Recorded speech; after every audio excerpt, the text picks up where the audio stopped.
não parar, não precipitar e não retroceder. Então dizer para esse cara, sabe quando nós vamos parar? Nunca. Nunca na sua porca vida. Né?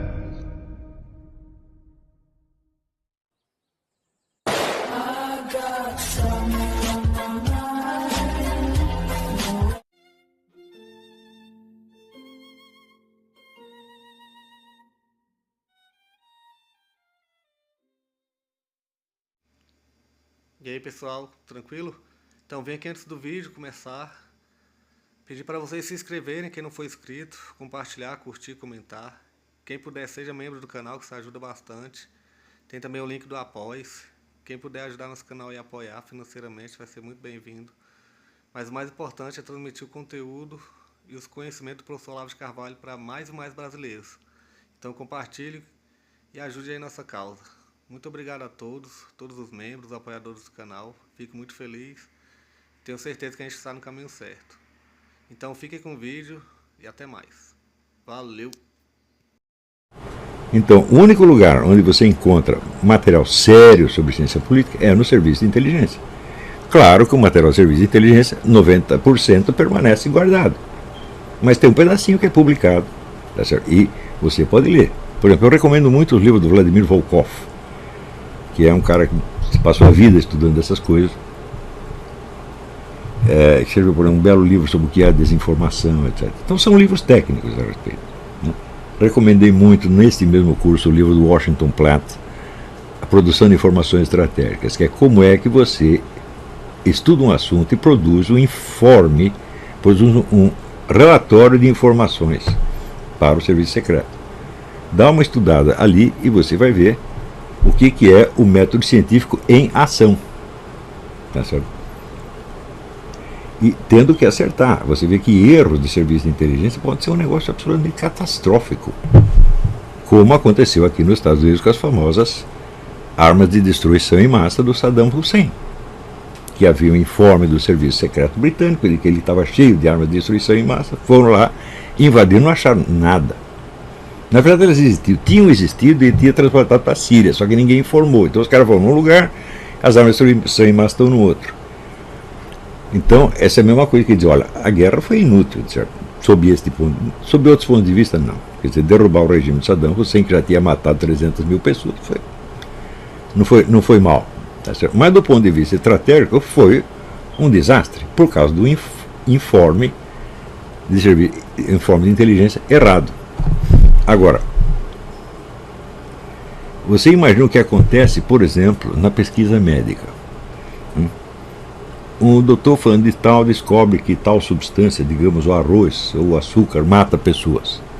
Espalha aquilo para o mundo inteiro.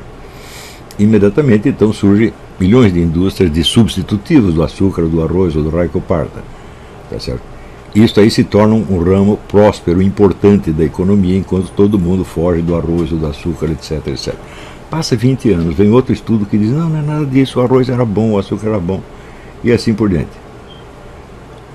O responsável pelo primeiro estudo, ele perde emprego? Não. Ele vai para a cadeia? Não. Não acontece nada. Hã? Então você veja a diferença de responsabilidade que existe dentro de um serviço de inteligência e que existe nesta bela instituição chamada universidade. Né? É uma diferença monstruosa. É assim, de um lado você tem gente adulta que tem que responder pelo que faz, do outro lado você tem um monte de criança brincando de cientista. Você vê essa coisa do aquecimento global. Tem dois problemas. Primeiro, o planeta está ficando mais quente mesmo. Segundo, quem está tornando ele mais quente? Somos nós? São as vacas? Ou é o ciclo das manchas solares? Ou é o quê? Há quanto tempo esse debate vem vindo? Mais de 40 anos. Né? Que conclusão nós temos? Nenhuma. Quanto dinheiro já se investiu nisso? Bilhões e bilhões e bilhões de dólares. Tudo perdido. Tudo para não chegar a conclusão alguma. Também, eu imagino assim, a famosa discussão de evolucionismo e anti-evolucionismo. Eu asseguro para vocês que essa discussão nunca vai terminar. Ela não pode terminar. Porque a prova requerida é de extensão ilimitada. Em segundo lugar, as alternativas que são colocadas não são opostas. Por exemplo, se você disser evolucionismo e criacionismo, todo mundo pensa que existe uma discussão. Fala, não, mas espera aí, Darwin era criacionista. Ele nunca achou que havia nenhuma contradição entre uma coisa e outra. Ah, então não é evolucionismo e criacionismo, é evolucionismo versus design inteligente. Charles Darwin acreditava nas duas coisas. Então fala, bom, vocês estão discutindo o quê? Isso não é uma alternativa verdadeira. Isto é uma disputa entre poses. Você tem pessoas que querem vestir o uniforme do racionalismo científico moderno, cético, materialista, etc, etc. Acha isso bonito. E do outro lado você tem um bando de devotos e crentes que querem vestir a camiseta, vamos dizer, do bom cristão, etc, etc. Então é uma discussão entre estereótipos, entre poses, e não entre alternativas conceptuais verdadeiras. Eu até hoje não vi ninguém expor o evolucionismo de maneira que, pela sua própria formulação, excluísse a hipótese criacionista. Não vi. Porque se você disser, não houve a criação, houve o Big Bang. Eu digo, o Big Bang não faz parte da teoria evolucionista. Ele não tem nada a ver com a teoria evolucionista. Ele não é a teoria biológica. Então, por outro lado, você oferecer o Big Bang como alternativa à criação também tem um pequeno problema lógico. Então, aconteceu o seguinte, que num certo momento, né, 4 forças fundamentais se juntaram num lugar e produziram um efeito. Eu digo, bom, então isso quer dizer que antes do Big Bang o que existia não era um nada, eram as forças. Então, evidentemente, a teoria do Big Bang só explica a existência deste universo físico como existe agora, e não a existência da matéria em geral, e muito menos a existência do ser em geral. Então, novamente, eu digo, qual é a contradição entre Big Bang e criacionismo? Nenhum. Se você dissesse, não, Deus criou as 4 forças e num certo dia ele decidiu juntar as 4 num lugar e deu esse resultado. Tá certo? Então, o que nós estamos vendo, às vezes, são discussões em torno de símbolos de atitudes humanas e não em torno de teorias científicas. Agora, isso acontece no serviço de inteligência, fala, mas de jeito nenhum. Bom, se você quer saber, olha aqui, a Coreia do Norte tem mísseis, pronto, onde estão os mísseis? Você diz, eu tenho uma teoria, tenho outra teoria, tenho outra teoria. Não dá, isso não é admitido. Você tem que trabalhar com uma margem de certeza enorme. E não existe, vamos dizer, a possibilidade, vamos dizer, da indústria dos debates públicos, que é coisa do quê? Da mídia. 99,999% das pessoas toma conhecimento dessas questões pela versão que aparece na mídia. O que aparece, talvez, em debates públicos improvisados, aqui onde cada um tem meia hora para dizer essas coisas. Você chama lá o David Berlinski e o Roger Dawkins, eles trocam umas palavrinhas e você passa na televisão e acha tudo isso bonito. E às vezes eu fico perplexo, falo para você, eu não entendi a diferença entre o que os dois estão dizendo. Essa diferença não existe, ela é verbal, na verdade. Então, não corresponde, vamos dizer, a conceitos e proposições que sejam realmente opostas. Vamos dizer, o que se opõe ao criacionismo seria apenas o casualismo, quer dizer, que tudo aconteceu por mero acaso. Isso sim. Quer dizer, ou um design inteligente, uma criação com design inteligente, ou tudo aconteceu por acaso. Eu digo, mas, peraí, o casualismo faz parte da teoria da evolução? Não.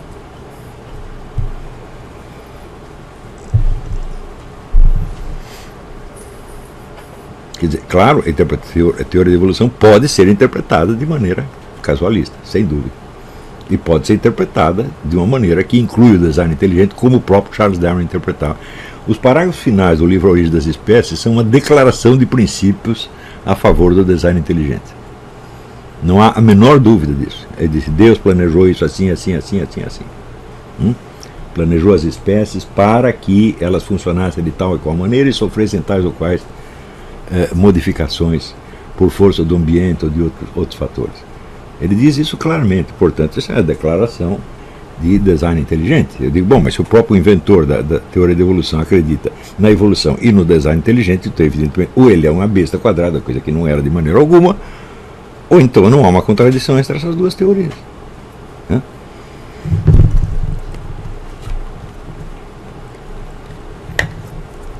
Também a teoria da evolução pode ser interpretada de maneira casualista dentro de limites muito estritos.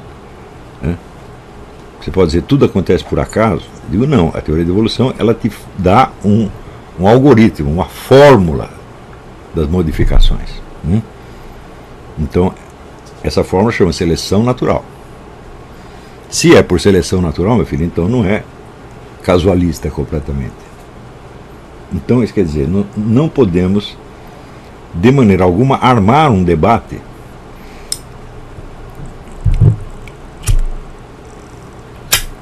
entre evolucionismo e finalismo. É isso? Porque o finalismo, que está implícito na teoria do design inteligente, ele também está incluído na evolução conforme Darwin a concebe. Então, eles estão discutindo o quê? Olha, o que eu já acompanhei, eu comecei a me interessar por negócio de evolucionismo quando eu tinha 14 anos de idade, e achava tudo isso absolutamente fascinante. Só que ao longo do tempo eu fui vendo que eu entendia cada vez menos. E hoje eu estou confessando, eu não entendo nada desse debate, eu não sei do que eles estão falando. E me mostra assim, logicamente, qual a condição que provaria definitivamente a ausência de uma causa final ou a presença de uma causa final. Por definição não tem, porque essas provas, vamos dizer, mesmo as provas alegadas, vamos dizer, pela doutrina escolástica, são provas que têm um valor que analógico. São Tomás de Aquino diz, nós conhecemos Deus por analogia. Se é por analogia, de maneira imperfeita, meu filho. Então, isso quer dizer que a prova do elemento, da presença de um elemento finalístico tem um valor relativo. Porque depende, vamos dizer, depende, no fim das contas, de uma analogia. Claro que você juntando os vários elementos, as várias provas, dadas por Santo Tomás de Aquino, e mais os elementos contidos na revelação, e mais a história da igreja com todos os seus milagres, etc, etc. Então você tem uma convergência de provas. Pode dizer, então isso, no fim das contas está mais ou menos provado, tá certo? Mas não está provado de maneira apodíctica, de tal modo que não se possa levantar uma objeção. Tem coisa que tem prova apodíctica. Por exemplo, isso que eu falei do fundamento intuitivo da razão, isto é apodíctico. Não tem como não ser assim, não é concebível. A hipótese oposta não pode ser pensada. Só pode ser pensada, evidentemente, por um sujeito que sofra de psittacismo, quer dizer, ele fala as coisas, mas ele mesmo não apreende o sentido que ele está falando. Se você me disser, olha, nós apreendemos um signo só através de outro signo, isso é impossível. Ou o signo é aprendido em si mesmo, ou você não apreende jamais. Se você só pode apreender uma palavra através de outra palavra, e de outra palavra, e de outra palavra, e de outra palavra, você tem uma regressão infinita, então você não aprende nem a primeira palavra. É isso. É claro que isso aí entra em contradição com a famosa definição do Saussure, que o sentido de uma palavra é apenas a diferença entre ela e todas as outras. Isso quer dizer, na hora que eu ensino um menino de 2 anos a falar a palavra banana, ele, para entender o que é uma banana, ele precisa entender todas as outras palavras do idioma. É isso que ele está dizendo? Não. Ele está dizendo o seguinte: para os fins da pesquisa linguística comparativa, tal como eu a inventei, nós consideraremos que o sentido de uma palavra é apenas a diferença entre ela e todas as outras. Por quê? A linguística não estuda bananas nem objetos, só estuda palavras. Então, tudo o que não for palavra cai fora do estudo linguístico. Tá certo? Então, a materialidade das bananas é indiferente à pesquisa linguística, mas não é indiferente ao aprendizado do idioma. Portanto, o sujeito que leu Ferdinand de Saussure e acredita que a proposição dele, o sentido que ele dá, a explicação que ele dá do sentido de uma palavra, se refere a entes materiais e não somente a uma norma metodológica da linguística, não entendeu coisíssima nenhuma. E você está ofendendo o Saussure dizendo que ele é tão burro quanto você. Então, em ciência existem muitas definições que são definições, umas são funcionais, outras são convencionais para fins metodológicos. Por exemplo, você pode fazer todo um estudo antropológico baseado na ideia de que o homem é o único animal que tem um polegar oposto aos outros dedos. Você vê que o polegar do chimpanzé tal, não é assim, vai tudo na mesma direção. Então o polegar oposto seria a marca característica do ser humano. E, bom, essa é a única diferença? É claro que não, mas você pode reconhecer o ser humano por esta diferença. Então isso não é uma definição, isso é um critério de reconhecimento. Está entendendo?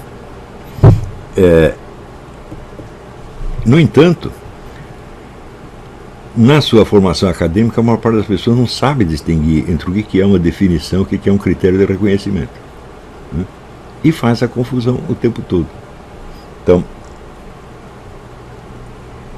neste ambiente, não é de espantar que o sujeito ouça dizer que eu afirmei a raiz intuitiva do conhecimento discursivo e conclua, então ele é intuicionista, ele é contra a razão, etc, etc. Mas Santo Tomás de Aquino disse que a razão e a revelação estão sempre combinando, etc. Então esse aí está contra Santo Tomás de Aquino. É claro que Santo Tomás de Aquino, se tivesse vindo e lesse o que eu estou dizendo, é óbvio, porque isso está implícito em tudo que Santo Tomás escreveu. Só não está explícito, ele não achou necessário explicitar. Assim como quando eu fiz a teoria dos 4 discursos, eu falei, não, isso está implícito nas obras de Aristóteles. Ele não disse, não sei porquê, ou não teve tempo, ou não lhe pareceu necessário, mas que isso está implícito ali, está evidentemente implícito, né? Ou se perdeu. Ou se perdeu. Ou se perdeu, claro, porque boa parte dos escritos de Aristóteles pode ser que em um outro, né, ele jamais trata dos 4 discursos juntos, né? Trata em livros separados. Então, bom, existe um 5º livro no qual ele unifica tudo isso, não sabemos, mas também não precisa existir porque a convergência está tão óbvia, né, que pessoas que não se dedicaram ao estudo específico desse ponto, como Santo Tomás e Avicena, os dois perceberam que a coisa estava ali, né, só que assinalaram brevemente e passaram para outras questões. Né. Então, confusões desse tipo, onde são praticamente a matéria-prima de todas as discussões públicas no Brasil. Uma das ambições que eu tenho, aliás, eu declarei num post do Facebook, é formar uma geração de verdadeiros cientistas sociais de modo a arejar um pouco as discussões públicas. Isto é o máximo que eu penso que é possível alcançar. As pessoas pensam, não, nós temos que salvar o Brasil, etc, etc. Não. Antes que salvar o Brasil, tem que salvar os salvadores do Brasil, porque eles também estão afundando. Né? Então, se você não tem uma camada intelectual preparada, você não vai ter uma classe política capacitada, de jeito impossível, absolutamente impossível, porque onde se forma a classe política? Nas universidades, meu Deus do céu. Né? Se você pega o movimento estudantil de hoje, estão lá os senadores e ministros de amanhã. Isso aí está mais do que demonstrado na nossa história, e aliás nem precisa demonstrar historicamente, porque pelo próprio conceito você já tira a conclusão. Né? Então, isso quer dizer que se a universidade está formando 50% de analfabetos funcionais, você terá pelo menos 50% de analfabetos funcionais no parlamento, nos ministérios, nos tribunais, etc, etc. Então, o que é isso? Isso é calamidade. Né? Então, este estado calamitoso impede que qualquer problema de ordem econômica, ou de segurança pública, ou de saúde pública, etc., seja resolvido. Não vai ser resolvido nunca. Porque, já disse Santo Tomás daqui, não existe a ação sem o agente. Né? Então, se você perguntar, o que devemos fazer em favor do Brasil? Eu digo, não, nós não podemos fazer nada. Nós podemos educar as pessoas para que um dia elas façam, para que um dia elas encontrem soluções e as ponham em prática. Mas nós não podemos saltar esta etapa. Quer dizer, você tem uma solução maravilhosa, mas você não tem um agente para colocá-la em ação, então vai ficar segurando no papel. Não é isso? Construir...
Chegamos a mais um final de uma aula, de um vídeo.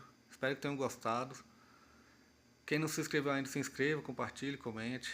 Ajude o nosso canal, apoie, seja membro.